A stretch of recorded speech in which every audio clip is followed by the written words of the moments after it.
1839 ਵਿੱਚ ਮਹਾਰਾਜਾ ਰਣਜੀਤ ਸਿੰਘ ਦੀ ਮੌਤ ਤੋਂ ਬਾਅਦ ਦਲੀਪ ਸਿੰਘ ਆਪਣੀ ਮਾਂ ਜਿੰਦ ਕੌਰ ਔਲਖ ਨਾਲ ਜੰਮੂ ਵਿਖੇ ਗੁਲਾਬ ਸਿੰਘ ਦੁਆਰਾ ਸ਼ਾਸਨ ਅਧੀਨ ਵਜ਼ੀਰ ਰਾਜਾ ਧਿਆਨ ਸਿੰਘ ਦੀ ਸੁਰੱਖਿਆ ਹੇਠ ਚੁੱਪਚਾਪ ਰਹਿੰਦਾ ਸੀ। ਮਹਾਰਾਜਾ ਸ਼ੇਰ ਸਿੰਘ ਅਤੇ ਧਿਆਨ ਸਿੰਘ ਦੇ ਕਤਲ ਤੋਂ ਬਾਅਦ 1843 ਵਿੱਚ ਉਸ ਨੂੰ ਅਤੇ ਉਸ ਦੀ ਮਾਂ ਨੂੰ ਲਾਹੌਰ ਵਾਪਸ ਬੁਲਾ ਲਿਆ ਗਿਆ ਸੀ ਅਤੇ 16 ਸਤੰਬਰ ਨੂੰ 5 ਸਾਲ ਦੀ ਉਮਰ ਵਿੱਚ ਦਲੀਪ ਸਿੰਘ ਨੂੰ ਸਿੱਖ ਸਾਮਰਾਜ ਦਾ ਮਹਾਰਾਜਾ ਘੋਸ਼ਿਤ ਕੀਤਾ ਗਿਆ, ਜਿਸ ਵਿੱਚ ਮਹਾਰਾਣੀ ਜਿੰਦ ਕੌਰ ਨੂੰ ਰੀਜੈਂਟ ਬਣਾਇਆ ਗਿਆ। 13 ਦਸੰਬਰ 1845 ਨੂੰ ਬ੍ਰਿਟਿਸ਼ ਇੰਡੀਆ ਕੰਪਨੀ ਨੇ ਸਿੱਖਾਂ ਵਿਰੁੱਧ ਜੰਗ ਦਾ ਐਲਾਨ ਕਰ ਦਿੱਤਾ। ਪਹਿਲੀ ਐਂਗਲੋ ਸਿੱਖ ਜੰਗ ਜਿੱਤਣ ਤੋਂ ਬਾਅਦ ਮਹਾਰਾਜੇ ਨੂੰ ਨਾਮਾਂਤਰ ਸ਼ਾਸਕ ਵਜੋਂ ਬਰਕਰਾਰ ਰੱਖਿਆ ਗਿਆ, ਪਰ ਮਹਾਰਾਣੀ ਦੀ ਜਗ੍ਹਾ ਰੀਜੈਂਸੀ ਦੀ ਕੌਂਸਲ ਦੁਆਰਾ ਲੈ ਲਈ ਗਈ ਅਤੇ ਬਾਅਦ ਵਿੱਚ ਉਸ ਨੂੰ ਕੈਦ ਅਤੇ ਫਿਰ ਦੇਸ਼ ਨਿਕਾਲਾ ਦਿੱਤਾ ਗਿਆ। ਦਲੀਪ ਸਿੰਘ ਨੂੰ ਆਪਣੀ ਮਾਂ ਨੂੰ ਦੁਬਾਰਾ ਮਿਲਣ ਦੀ ਇਜਾਜ਼ਤ ਮਿਲਣ ਤੋਂ ਪਹਿਲਾਂ 13 ਸਾਲ ਬੀਤ ਚੁੱਕੇ ਸਨ। ਦੂਜੀ ਐਂਗਲੋ ਸਿੱਖ ਜੰਗ ਦੀ ਸਮਾਪਤੀ ਦੇ ਬਾਅਦ 29 ਮਾਰਚ 1849 ਨੂੰ ਪੰਜਾਬ ਦੇ ਕਬਜ਼ੇ ਤੋਂ ਬਾਅਦ ਉਸ ਨੂੰ 10 ਸਾਲ ਦੀ ਉਮਰ ਵਿੱਚ ਬਰਖਾਸਤ ਕਰ ਦਿੱਤਾ ਗਿਆ ਅਤੇ ਇਸ ਨੂੰ ਡਾਕਟਰ ਜੌਹਨ ਲੋਗਨ ਦੀ ਦੇਖਭਾਲ ਵਿੱਚ ਰੱਖਿਆ ਗਿਆ ਅਤੇ ਲਾਹੌਰ ਤੋਂ ਭੇਜਿਆ ਗਿਆ। 21 ਦਸੰਬਰ 1849 ਨੂੰ ਫਤਿਹਗੜ੍ਹ ਪਹੁੰਚਿਆ। ਇਸ ਗੱਲ 'ਤੇ ਸਖਤ ਪਾਬੰਦੀ ਲੱਗੀ ਹੋਈ ਸੀ ਕਿ ਇਸ ਨੂੰ ਕਿਸੇ ਨੂੰ ਮਿਲਣ ਦੀ ਇਜਾਜ਼ਤ ਨਹੀਂ ਦਿੱਤੀ ਗਈ। ਭਰੋਸੇਮੰਦ ਨੌਕਰਾਂ ਨੂੰ ਛੱਡ ਕੇ ਕੋਈ ਵੀ ਭਾਰਤੀ ਉਸ ਨੂੰ ਇਕੱਲੇ ਵਿੱਚ ਨਹੀਂ ਮਿਲ ਸਕਦਾ ਸੀ। ਬ੍ਰਿਟਿਸ਼ ਨੀਤੀ ਦੇ ਮਾਮਲੇ ਦੇ ਰੂਪ ਵਿੱਚ ਉਹਨੂੰ ਹਰ ਸੰਭਵ ਪਹਿਲੂ ਵਿੱਚ ਸੱਭਿਆਚਾਰਕ ਤੌਰ 'ਤੇ ਅੰਗੀਕਾਰ ਕੀਤਾ ਗਿਆ ਸੀ। ਉਸ ਦੀ ਸਿਹਤ ਕਥਿਤ ਤੌਰ 'ਤੇ ਖਰਾਬ ਸੀ। ਉਸ ਨੂੰ ਅਕਸਰ 4 ਦਿਨਾਂ ਦੀ ਯਾਤਰਾ ਦੌਰਾਨ ਨੀਚਲੇ ਹਿਮਾਲਿਆ ਵਿੱਚ ਮਨਸੂਰੀ ਦੇ ਨੇੜੇ ਲੈਡੋਰ ਦੇ ਪਹਾੜੀ ਸਟੇਸ਼ਨ ਭੇਜਿਆ ਜਾਂਦਾ ਸੀ।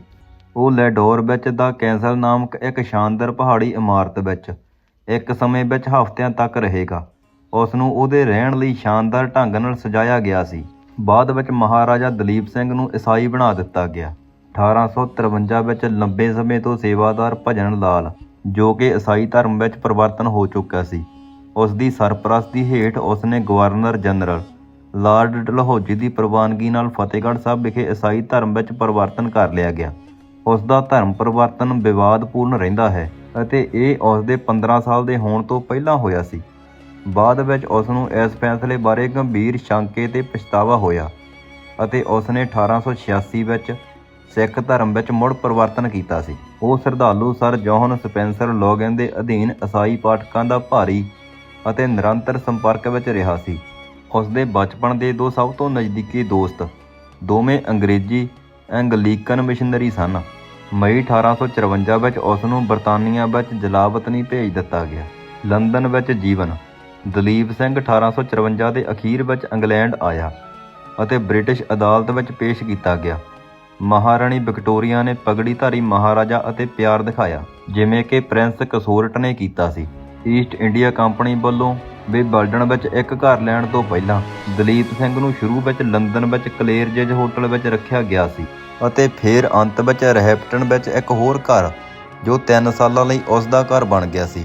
ਉਸ ਨੂੰ ਮਹਾਰਾਣੀ ਦੁਆਰਾ ਉਸਬੋਰਨ ਵਿਖੇ ਸ਼ਾਹੀ ਪਰਿਵਾਰ ਦੇ ਨਾਲ ਰਹਿਣ ਲਈ ਵੀ ਸੱਦਾ ਦਿੱਤਾ ਗਿਆ ਸੀ, ਜਿੱਥੇ ਉਸਨੇ ਉਸ ਨੂੰ ਆਪਣੇ ਬੱਚਿਆਂ ਨਾਲ ਖੇਡਦੇ ਹੋਏ ਸਕੈਚ ਕੀਤਾ ਸੀ ਅਤੇ ਪ੍ਰਿੰਸ ਐਲਬਰਟ ਦੇ ਨਾਲ ਉਸ ਦੀ ਫੋਟੋ ਖਿੱਚੀ ਸੀ, ਜਦੋਂ ਕਿ ਦਰਬਾਰੀ ਕਲਾਕਾਰ ਬਿਟ ਹਾਲਟਰ ਨੇ ਉਸ ਦੀ ਤਸਵੀਰ ਬਣਾਈ ਸੀ। ਆਖਰਕਾਰ ਉਹ ਰੈਹੈਮਪਟਨ ਤੋਂ ਬੋਰ ਹੋ ਗਿਆ ਅਤੇ ਭਾਰਤ ਵਾਪਸ ਜਾਣ ਦੀ ਇੱਛਾ ਪ੍ਰਗਟ ਕੀਤੀ, ਪਰ ਈਸਟ ਇੰਡੀਆ ਕੰਪਨੀ ਬੋਰਡ ਦੁਆਰਾ ਉਸ ਨੂੰ ਯੂਰਪੀ ਮਹਾਦੀਪ ਦਾ ਦੌਰਾ ਕਰਨ ਦਾ ਸੁਝਾਅ ਦਿੱਤਾ ਗਿਆ, ਜੋ ਉਸਨੇ ਜੌਹਨ ਸਪੈਂਸਰ ਲੋਗਨ ਅਤੇ ਲੇਡੀ ਲੋਗਨ ਨਾਲ ਕੀਤਾ ਸੀ। ਉਹ 1855 ਤੋਂ ਬਾਅਦ ਆਪਣੀ ਮੌਤ ਤੱਕ ਫੋਟੋਗ੍ਰਾਫੀ ਸੁਸਾਇਟੀ, ਬਾਅਦ ਵਿੱਚ ਰਾਇਲ ਫੋਟੋਗ੍ਰਾਫੀ ਸੁਸਾਇਟੀ ਦਾ ਮੈਂਬਰ ਰਿਹਾ। ਆਪਣੀ ਮਾਂ ਨਾਲ ਮੁੜ ਮਿਲਾਪ ਕਦੋਂ ਹੋਇਆ? ਜਦੋਂ ਉਹ 18 ਸਾਲ ਦਾ ਸੀ ਤਾਂ ਸਿੰਘ ਨੇ ਕਾਠਮੰਡੂ ਵਿੱਚ ਆਪਣੀ ਮਾਂ ਨੂੰ ਲਿਖਿਆ ਅਤੇ ਸੁਝਾਅ ਦਿੱਤਾ ਕਿ ਉਹ ਉਸ ਨਾਲ ਗ੍ਰੇਟ ਬ੍ਰਿਟੇਨ ਵਿੱਚ ਸ਼ਾਮਲ ਹੋ ਜਾਵੇ, ਪਰ ਉਸ ਦੀ ਚਿੱਠੀ ਨੂੰ ਭਾਰਤ ਵਿੱਚ ਬ੍ਰਿਟਿਸ਼ ਅਧਿਕਾਰੀਆਂ ਨੇ ਰੋਕ ਲਿਆ ਅਤੇ ਉਸ ਤੱਕ ਨਹੀਂ ਪਹੁੰਚਣ ਦਿੱਤਾ। ਫਿਰ ਉਸ ਨੇ ਇੱਕ ਕੋਰੀਅਰ ਪੰਡਤ ਨਹੇਮੀਆ ਗ੍ਰੇ ਨੂੰ ਭੇਜਿਆ। ਉਸ ਨੂੰ ਵੀ ਰੋਕ ਦਿੱਤਾ ਗਿਆ ਅਤੇ ਮਹਾਰਾਣੀ ਨਾਲ ਸੰਪਰਕ ਕਰਨ ਤੋਂ ਵਰਜਿਆ ਗਿਆ। ਦਲੀਪ ਸਿੰਘ ਨੇ ਫਿਰ ਆਪਣਾ ਆਪ ਜਾਣ ਦਾ ਫੈਸਲਾ ਕਰ ਲਿਆ। ਲੋਗਿਨ ਦੇ ਇੱਕ ਪੱਤਰ ਦੇ ਕਵਰ ਹੇਠ ਉਸਨੇ ਕਾਠਮੰਡੂ ਵਿੱਚ ਬ੍ਰਿਟਿਸ਼ ਨਿਵਾਸੀ ਨੂੰ ਲਿਖਿਆ, ਜਿਸ ਨੇ ਦੱਸਿਆ ਮਹਾਰਾਣੀ ਬਹੁਤ ਬਦਲ ਗਈ ਹੈ ਅਤੇ ਨੇਤਰਹੀਣ ਹੋ ਗਈ ਹੈ। ਉਸ ਨੇ ਬਹੁਤ ਸਾਰੀ ਊਰਜਾ ਗਵਾ ਦਿੱਤੀ ਸੀ, ਜੋ ਪਹਿਲਾਂ ਉਸ ਦੀ ਵਿਸ਼ੇਸ਼ਤਾ ਸੀ। ਬ੍ਰਿਟਿਸ਼ ਸਰਕਾਰ ਨੇ ਫੈਸਲਾ ਕੀਤਾ ਕਿ ਹੁਣ ਉਸ ਨੂੰ ਕੋਈ ਖਤਰਾ ਨਹੀਂ ਅਤੇ ਉਹ 16 ਜਨਵਰੀ 1861 ਨੂੰ ਕਲਕੱਤਾ ਦੇ ਸਪੈਂਸ ਹੋਟਲ ਵਿੱਚ ਆਪਣੇ ਪੁੱਤਰ ਨਾਲ ਮਿਲ ਕੇ ਇੰਗਲੈਂਡ ਵਾਪਸ ਜਾਣ ਦੀ ਇਜਾਜ਼ਤ ਦਿੱਤੀ ਗਈ। ਬਾਅਦ ਵਿੱਚ ਮਹਾਰਾਜਾ ਦਲੀਪ ਸਿੰਘ ਦੀ 1893 ਵਿੱਚ ਪੈਰਿਸ ਵਿੱਚ 55 ਸਾਲ ਦੀ ਉਮਰ ਵਿੱਚ ਮੌਤ ਹੋ ਗਈ। ਉਸ ਨੇ 15 ਸਾਲ ਦੀ ਉਮਰ ਤੋਂ ਬਾਅਦ 1860 ਵਿੱਚ ਆਪਣੀ ਮਾਂ ਨੂੰ ਇੰਗਲੈਂਡ ਲਿਆਉਣ ਲਈ ਅਤੇ 1863 ਵਿੱਚ ਆਪਣੀ ਮਾਂ ਦੀ ਦੇਹ ਦਾ ਸੰਸਕਾਰ ਕਰਨ ਲਈ 2 ਸੰਖੇਪ ਸਖਤ ਨਿਯੰਤਰਿਤ ਦੌਰਿਆਂ ਦੌਰਾਨ ਭਾਰਤ ਨੂੰ ਦੇਖਿਆ।